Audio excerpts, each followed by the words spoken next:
Mi nombre es Ana Faz. Vamos a tratar el tema de desarrollo psicológico del recién nacido.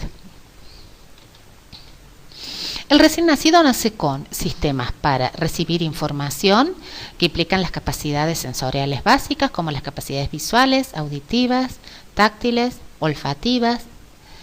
Sistemas para actuar, que implica el ejercicio de los reflejos, de los estados de alerta. Y sistemas para transmitir información, que implican todo el repertorio de expresiones emocionales, conductuales y la conducta de llanto. Vamos a ir desarrollando una por una estas capacidades. Las capacidades sensoriales implican una continuidad prenatal y postnatal. La mayoría de los sistemas sensoriales en el recién nacido son de desarrollo fetal. Muchos de estos se desarrollan muy temprano en la vida intrauterina, pero su gran mayoría se vuelven funcionales, es decir, implican funcionamiento del sistema nervioso central para recibir, almacenar y discriminar información a partir del tercer trimestre de edad gestacional. Esta aparición prenatal y su funcionalidad a partir del tercer trimestre hace que el recién nacido pueda traducir en su vida postnatal muchísima de la información de la cual generó aprendizajes y memorias adentro del vientre materno, como por ejemplo ciertos sonidos pertenecientes a la voz materna, que en distintos experimentos, cuando se los ha evaluado con los mismos a nivel postnatal, se sabe que el bebé reconoce y que ha generado memorias de la voz de la propia madre en su contexto intrauterino. Por ejemplo, ciertos componentes olfativos del líquido amniótico con los cuales el bebé es evaluado una vez que nace. Casi todas estas capacidades sensoriales maduran con la experiencia y son fundamentales en dos ámbitos: en el desarrollo emocional y social, en la interacción con los otros.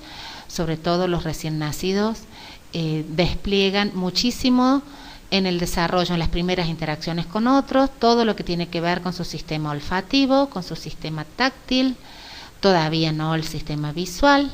Sin embargo, es falso decir que los recién nacidos no ven. Los recién nacidos sí ven, pero no ven con la misma intensidad con la que ve un adulto. Esto se logra recién aproximadamente a los 2-3 meses de vida. Despliegan muchísimo todo lo que son sus capacidades sensoriales de tipo auditivo, por lo que el bebé escucha, huele, tiene contacto corporal, y esto hace que interactúe con el mundo de los otros, fundamentalmente con su madre al inicio, desde lo que serían las verdaderas bases psicobiológicas del apego, a través de lo que es reconocer a su madre en el contexto intrauterino, fundamentalmente a través del olor y de los sonidos, y trasladar esta memoria de los olores y de los sonidos maternos hacia el contexto primario de lo que es la díada mamá-bebé.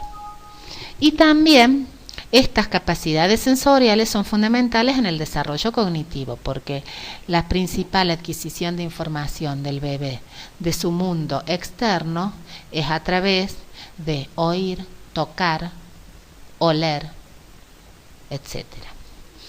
Las capacidades sensoriales son importantes también como índices de expresión.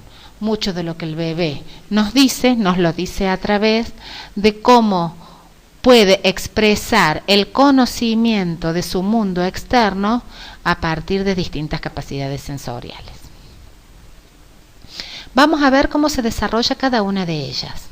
El tacto es el sentido fundamental de interacción del bebé con sus padres o cuidadores.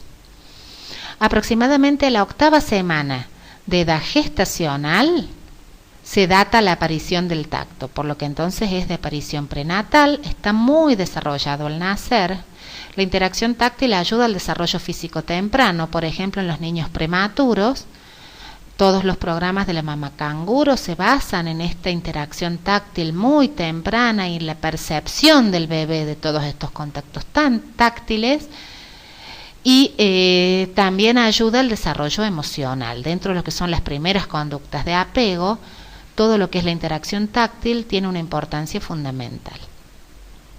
La sensibilidad en la zona oral, genital, manos y pies madura primero y luego se extiende hacia todo el cuerpo.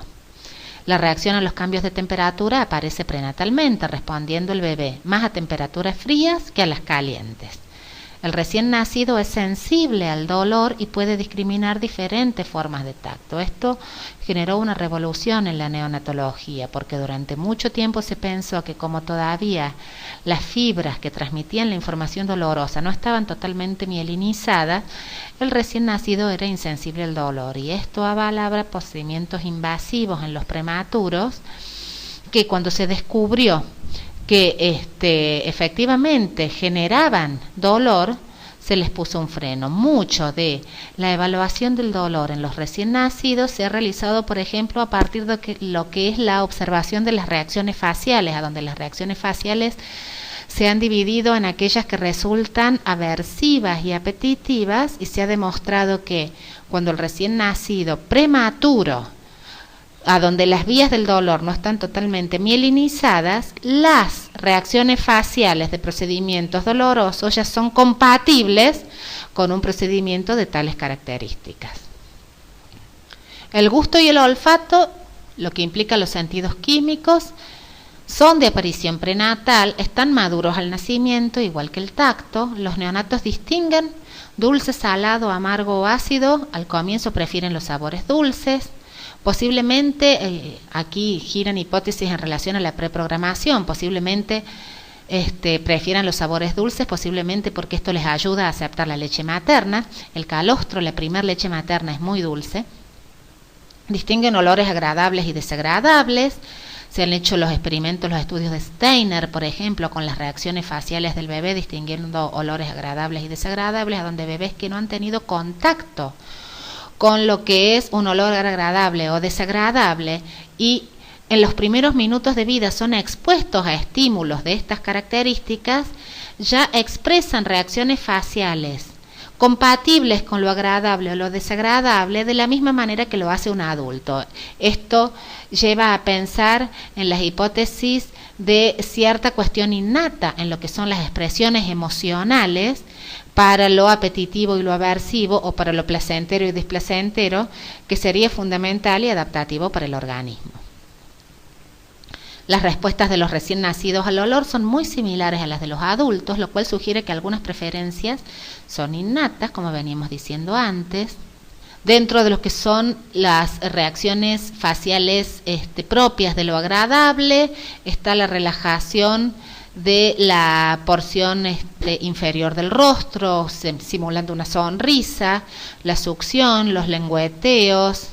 Dentro de lo que son las reacciones faciales desagradables está fruncir el ceño, arrugar la nariz, girar la cabeza, hacer una mueca parecida a una arcada. Y esto, ha colaborado en la construcción de un sistema de codificación de la acción facial del bebé que se llama BabyFax, que está basado en las maneras de reaccionar a los estímulos con la gesticulación facial del adulto y que aparentemente tiene la misma naturaleza. El gusto y el olfato además se vincula con dos funciones básicas de supervivencia: la alimentación y la identificación con la madre.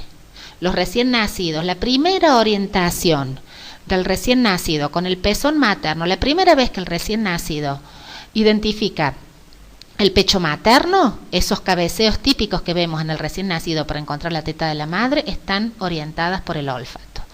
De hecho, la naturaleza es tan sabia que cuando un recién nacido nace, valga la redundancia, la areola materna, que es la porción oscura que rodea el pezón, se enciende, trabaja con un mecanismo on-off. Todo un sistema de feromonas se activa y hacen que la areola materna elimine un olor muy particular. Y esto hace de señal para que el recién nacido encuentre el pecho. Cuando la mamá termina su periodo de amamantamiento, este sistema de feromonas se apaga. Esto hace que trabajen juntos el desarrollo del sistema olfativo del bebé, que nace con un sistema olfativo ya muy desarrollado, y al mismo tiempo el pecho materno, que le obra como mapa, como señal, como guía, diciéndole: encontrame, olé que estoy acá.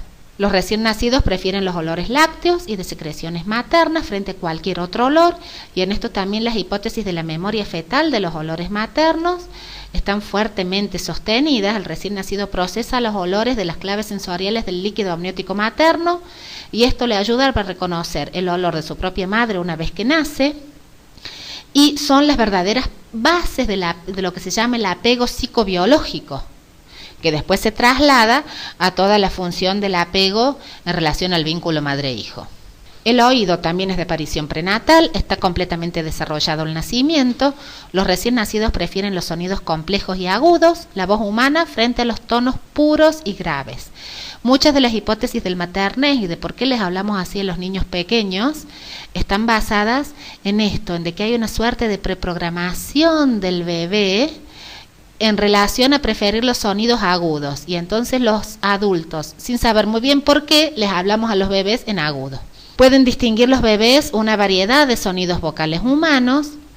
Estamos biológicamente preparados para responder a los sonidos del lenguaje humano desde que nacemos y aún antes de nacer. Y esto es indistinto hasta el primer año de vida. Hasta el primer año de vida los bebés están biológicamente preparados para responder a cualquier sonido del habla humana. Después del año de vida es como que se enquilosa el sistema y prima el sonido del habla de la lengua materna.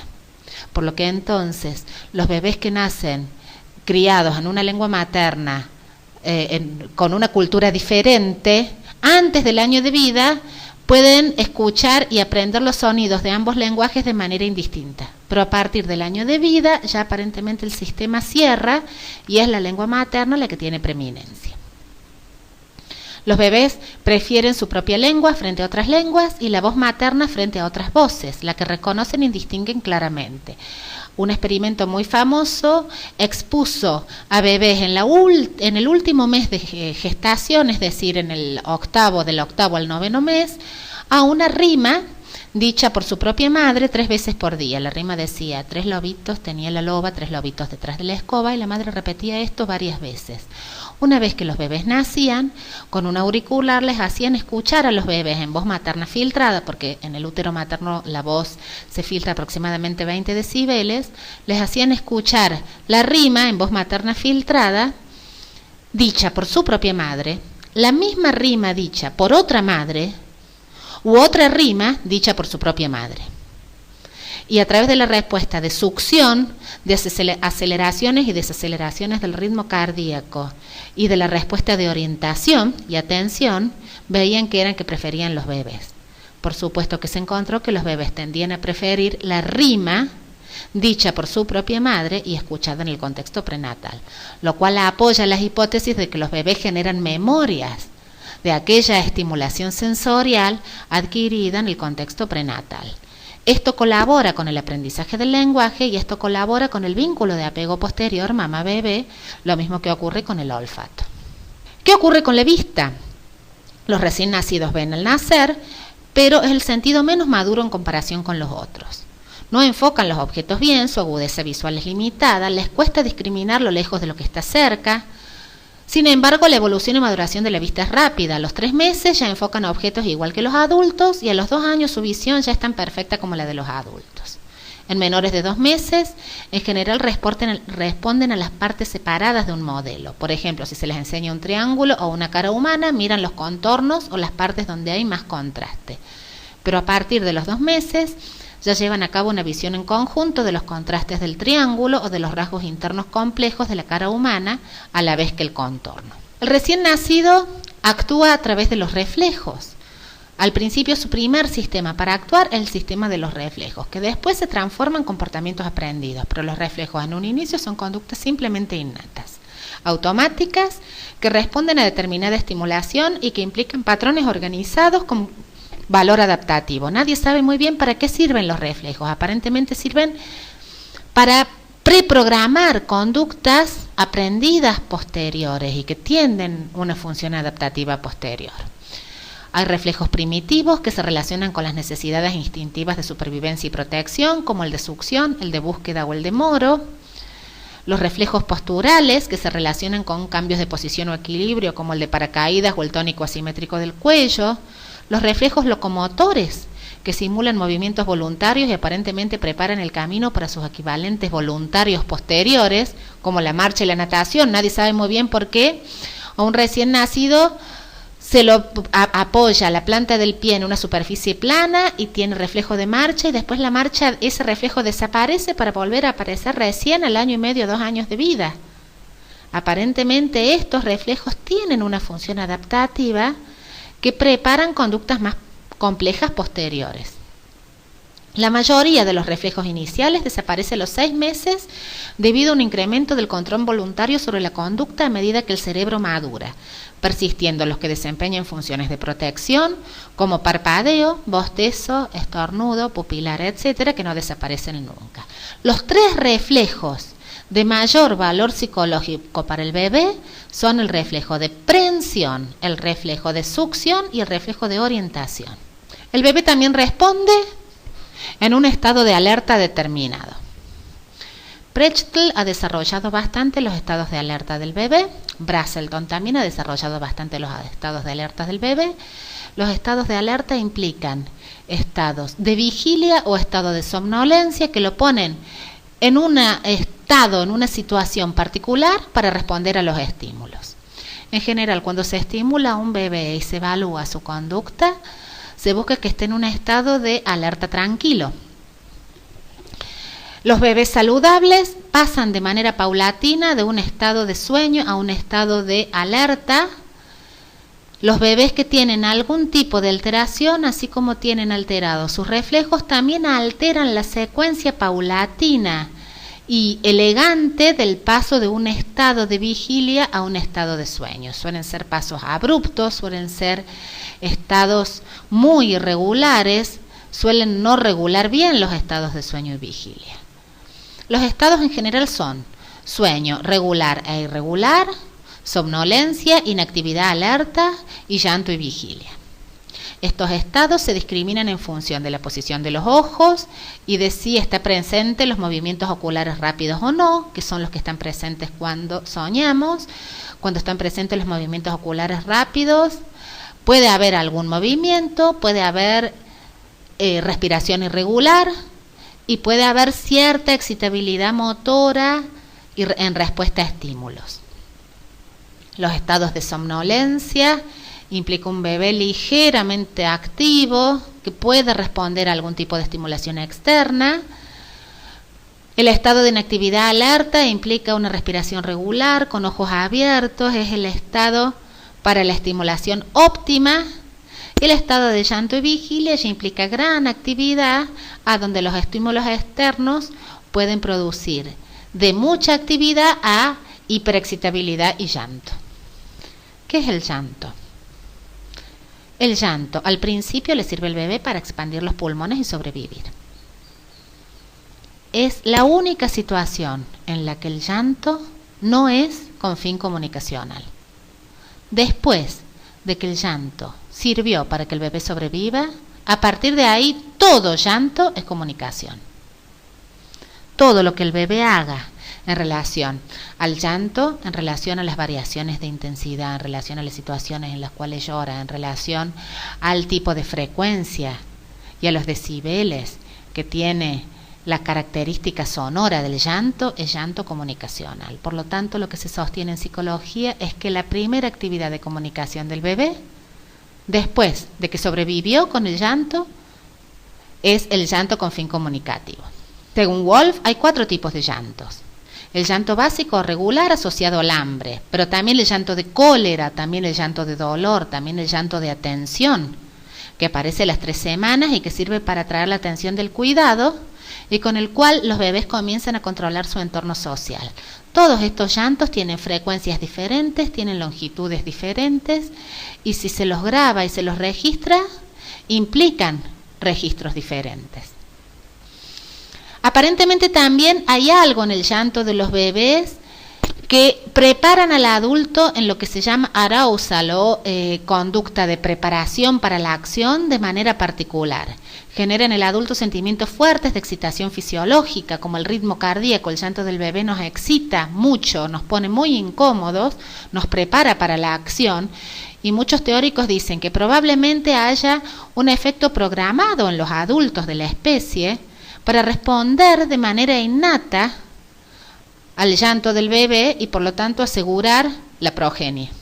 Los padres terminan construyendo una cierta habilidad para reconocer no solo el llanto de su hijo, sino también la causa de esto, y esto también tiene que ver con la sensibilidad materna. Las madres, sin que nadie les enseñe, sin que haya escuelas para madres, sin que nadie las entrene en escuchar distintos llantos de bebés, saben que el bebé llora por cólera, llora por hambre, llora porque está incómodo, distingue los tipos de llantos del bebé y se empieza a armar una primera comunicación muy compleja, a donde la madre y los padres reconocen las características del llanto del bebé como una verdadera fuente de comunicación.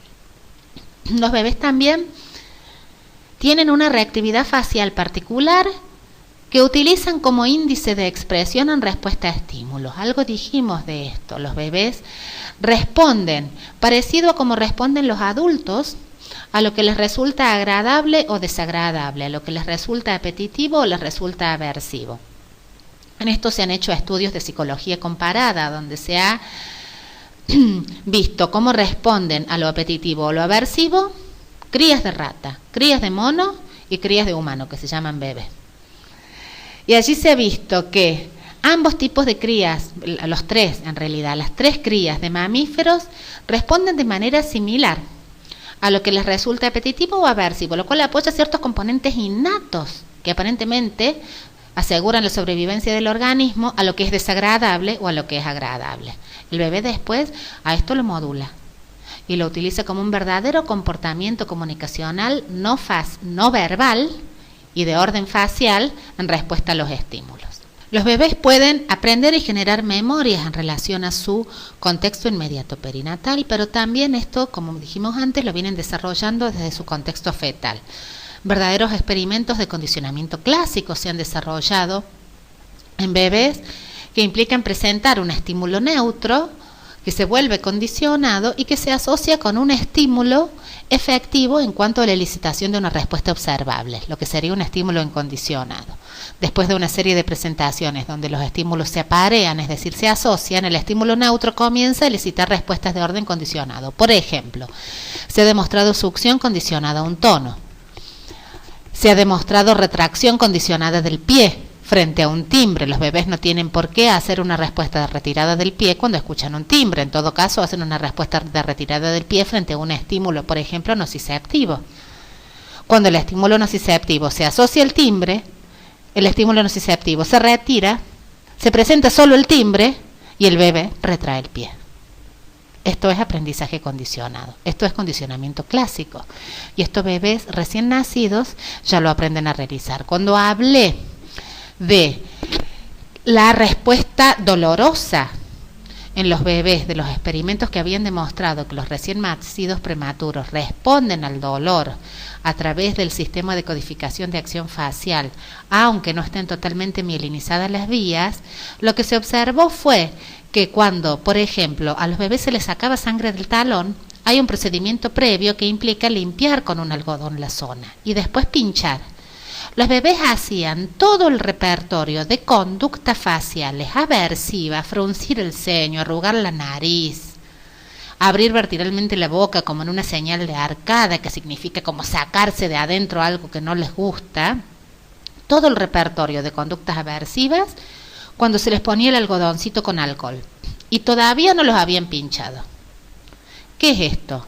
Esto es aprendizaje del tipo del condicionamiento clásico. Los bebés se anticipaban al pinchazo y como sabían que el pinchazo les iba a hacer doler, hacían todo el repertorio de las conductas antes de que el verdadero estímulo nociceptivo tuviera origen.